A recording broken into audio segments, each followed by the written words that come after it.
நாங்கள் பார்க்குறோம் பாராளுமன்றத்தில் அன்ருகுமார திசாநாயக்க எப்படியெல்லாம் பேசி மக்களோட வாக்கை அபகரிச்சார்ன்றதை நீங்கள் எல்லோரும் நல்லா பார்த்துருப்பீங்க. அந்த காலத்தில் ரணில் விக்ரமசிங்க இந்தியாவுக்கு போவோம், இந்தியாவில் போய் நடந்த சம்பவம் எல்லாத்தையும் அதே மாதிரி இந்தியாவில் என்னென்ன பிரச்சனை ஆவிச்சு, இந்தியாவோட இலங்கைக்கு என்னென்ன பிரச்சனை நடந்துச்சு, இந்தியாவால் ஸ்ரீலங்காவுக்கு என்ன அநியாயம் நடந்துச்சுன்றது தான் தொடர்ந்தும் பாராளுமன்றத்திலையும் ப்ரெஸ் கான்ஃபரன்ஸ்லேயும் அன்ருகுமார திசாநாயக்க பேசினார்.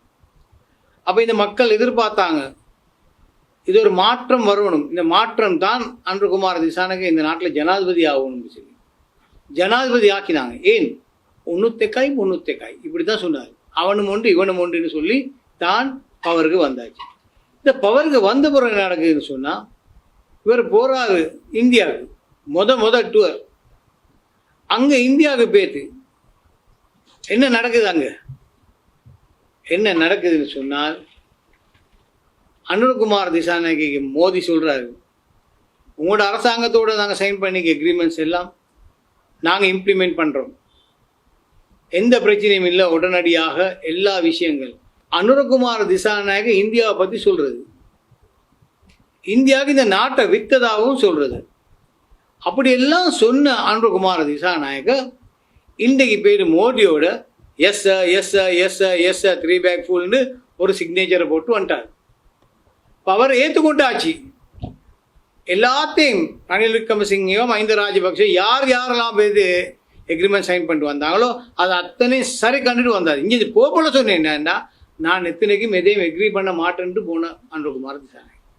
அப்போ இதில் என்ன விளங்குதுன்னு சொன்னால், இது பொய்யை தான் கொண்டு போகிறாங்க. இப்போ ஒரு புதிய பாராளுமன்றம் உண்டு. இலங்கை வரலாறுல தரக்காக ஜேவிபி அரசாங்கம் கொண்டு வந்திருக்கு.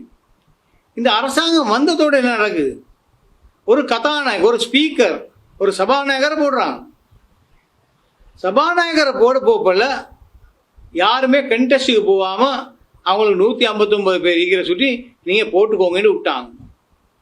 போட்டு வந்தார்.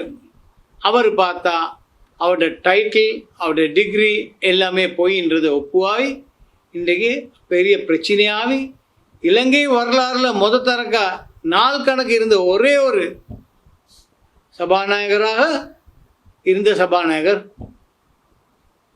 வரலாறுல பேர் வந்துடும். அப்போ அவருக்கு இல்லாத டிகிரி இருக்குன்னு சொல்லி போட்டு, அந்த டிகிரி இல்லைன்னு சொன்னது இருக்கு, அதை ப்ரூவ் பண்ணி கொடுறதுக்கு ஜப்பானுக்கு கால் பண்ணால், ஜப்பானில் இவர் அந்த யூனிவர்சிட்டிக்கு வரையும் இல்லை, அந்த யூனிவர்சிட்டியில் படிக்கவும் இல்லைன்னு சொல்லிட்டான்.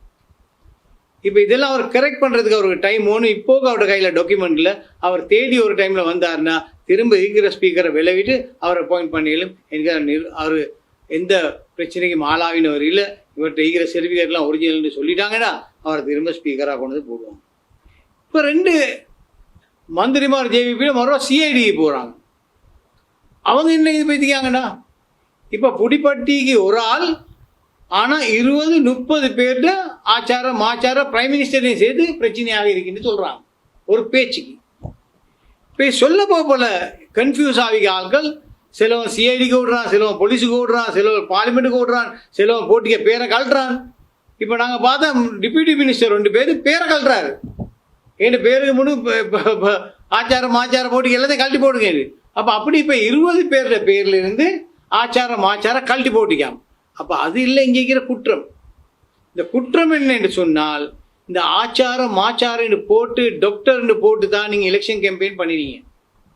நீங்கள் எலெக்ஷனில் வெத்தினதும் பொய்ய சொல்லி தான் மக்களை ஏமாத்தின ஒரு மந்திரியாக உங்களைய கறந்து, உங்களுக்கு எல்லாத்துக்கும் உடனடியாக சிஐடியால் இன்வெஸ்டிகேஷனும் கேஸும் தொடர்ந்து உங்களை எல்லாம் பார்லிமெண்ட்ல இருந்து நீங்கள் எல்லாரும் ரிசைன் பண்ணணுன்றது தான் எங்களோட மக்களுடைய வாய்ஸ். அது என்ன சொன்னால், யாராவது பார்லிமெண்ட்டுக்கு போகிறதே நீங்கள் கோயிங் ஆன் ஓத், நீங்கள் ஓத் எடுக்கிறீங்க, இந்த நாட்டை பிரிக்க மாட்டோம், இந்த நாட்டு ஒற்றுமையான ஒரு நாடாக வைப்போம், அப்படிலாம் நீங்கள் சொல்லி ஓத் எடுக்கிற நீங்கள் போகிற பாராளுமன்றத்தை நீங்கள் சீட் பண்ணிக்கிங்கன்னு சொன்னால், நீங்கள் அந்த பாராளுமன்றத்தில் இருக்கிறதுக்கு ஃபிட் இல்லை. பாராளுமன்றத்தால் தேடி உங்களை விளக்கும் போது நீங்கள் அத்தனை பேரும் ரிசைன் பண்ணி போகிறே நல்ல மின்றை தான் நாங்கள் இந்த நேரத்தில் சொல்லுவோம். பாராளுமன்றத்தை எத்தனையோ செஷன்ஸ் பார்லிமெண்ட்டில் முடிஞ்சிருக்கு. ஃபர்ஸ்ட் டே நீங்கள் பார்லிமெண்ட்டுக்கு போகல உங்களோட பேருக்கு எல்லாம் ரெஜிஸ்டர் பண்ணி முடிஞ்சு. அப்போ அந்த நேரத்துலேருந்து இன்றைக்கு மட்டும் நீங்கள் லிஸ்ட்டை பார்க்க இல்லையா? பார்லிமெண்ட்டில் உங்களை எப்படி ரெஜிஸ்டர் பண்ணி நீங்கள் சம்பளம் எடுக்க போகல சைன் பண்ணுறீங்க, உங்களோட பேர் இருக்குது. அப்போ எனக்கு என் பேரில் இல்லாத ஒரு ஆச்சாரனை போட்டிக்கு உடனே ஒரு பார்லிமெண்ட்டுக்கு ஒரு லெட்டர் ஒன்று எழுதினா அவங்க கழட்டிப்பாங்க.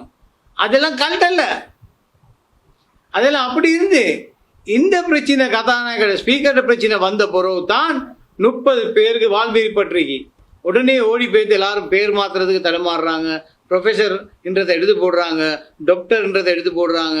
ஏன்? அதுக்கு எல்லாம் சார்ந்த சர்டிஃபிகேட்ஸ் அவங்கள்ட்ட இல்லைன்றதை தான் நாங்கள் இப்போ பார்க்குறோம்.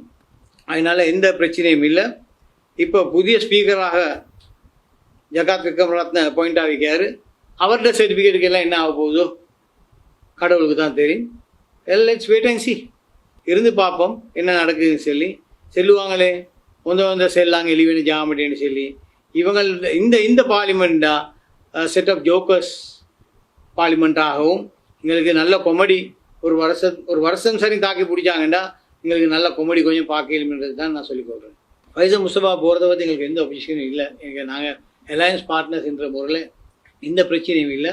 ஆனால் தொடர்ந்து நான் முன்னுக்கு சொன்னது தான் சொல்லணும். ரவி கருணாநாயக்க கல்லன் அந்த கலவனுக்கும் போனே தான் பார்ட்டி லீடர்ஸுக்கு ஏற்றுக்கொள்ளாது. என்ன சொன்னால் பார்ட்டி 34 அரசியல் கட்சியை சேர்ந்து தான் ஐக்கிய தேசிய கட்சியோட ஒரு அலையன்ஸ் ஃபார்ம் பண்ணி ஐக்கிய வந்த 2 நேஷனலிஸ்ட்டை அங்கே டிஸ்கஸ் பண்ணி அதுக்குள்ள ஒரு தீர்மானம் எடுத்து அந்த தீர்மானத்தை தான் நாங்கள் அப்பாயிண்ட் பண்ணணும், அல்லாமல் வேற ஒன்றும் செய்யலாம். அதை களவில் போட்டுக்கோம் போனால் அவங்க கல்லன் ஏற்கனவே கள்ள வேலை செஞ்சிருக்கான், வழக்கிக்குது, களவன்றிக்குதான், சென்ட்ரல் பேங்க் இஷ்யூக்கு எல்லா கிரிமினல் வேலை பார்லிமெண்ட்டில் ஆகக்கூட ரெக்கார்ட் எடுத்து பார்த்தா அது ரவி கருணாநாயக்கா தான் இருக்கும். அதில் எந்த டவுட்டும் இல்லை. இனி இப்படியாக்கும் இந்த கல்லனா யூஎன்பி திரும்ப வச்சு முடிக்கிறதா? சும்மா இந்த கமிஷன் போடுறது 3 பேர் மெம்பர் போட்டு 3 கிழமையில சேர்த்தா அவன் தைரியம் தான் கொடுப்பான், களவில் போடுவோம் போனான்றது தான் ஆர்டர் வரும், வேற ஒன்றும் இல்லை. ஆனால் ஸ்டார்ட்லேயே மொத்தத்தில் யூஎன்பி செஞ்ச தவறு என்னன்னு சொன்னால் இந்த கல்லண்ட கட்சி எடுத்தது தான் பிரச்சனை. இந்த கல்லனுக்கு எப்படி இன்னொரு கட்சி வச்சுக்கொள்றேன்றேயும் ஒரு பிரச்சனை எங்களுக்கு, ரைட்? என்று கேட்டால் அவருடைய கட்சியில், அப்போ அவருடைய குடும்பமாக இருக்கிற கட்சி, அப்போ அவர் யூஎன்பியில் மெம்பர்.